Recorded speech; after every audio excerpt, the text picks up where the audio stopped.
बायकांनो तुझं माझं संपवा. यांचा भाऊ माझा भाऊ, यांची बहीण माझी बहीण, हे सगळं आपलं झालं पाहिजे. हो बाई, भाऊजी एवढे अडचणीत का? किती केलं हो त्यांनी आपल्यासाठी. तुम्ही भाऊजींना लगेच पैसे द्याच, त्यांनी परत नाही केले तरी सुद्धा चालतील. करा हात वर. अगं खोटा खोटा तरी करा.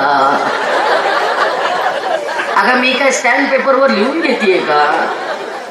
आणि हेच तुमचा भाऊ अडचणीत आहे. दादा माझा स्वप्नात आला. तुमचा दादा स्वप्नात येतो, मग यांचा दादा खरा खरा येतो. कशासाठी ग तुझं माझं? तुझं माझं कशासाठी? अगं धीर आहे तो, पाठीवर आलेला आहे किंवा मोठा असेल, थोडस ऍडजस्टमेंट नको का करायला? तुम्हाला कमी पडतंय का? कशासाठी मग एवढा हेवा दावा? अगं एक गोष्ट बोलू, जावा जावानी बहिणी बहिणींसारखं राहायला हवं ग. प्रत्येकीचं नशीब नसतं सारखं, प्रत्येकीचं नशीब वेगळं असतं. एकमेकींचा दुस्वास करून चालत नाही.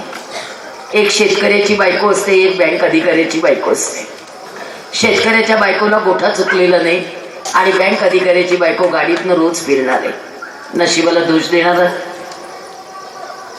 का? माणसं जपायची नाहीत आपली?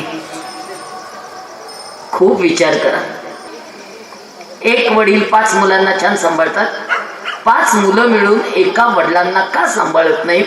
याचं उत्तर फक्त पुरुषांनी द्यायचं. वृद्धाश्रमा पर्याय आहे.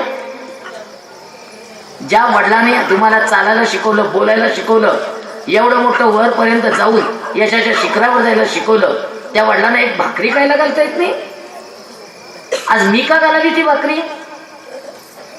1 रुपया आणून देत नाहीत माहितीये का वडिलांच्या खर्चाचा. आमची अपेक्षा पण नाहीये, पण वडील तुमचे आहेत ना.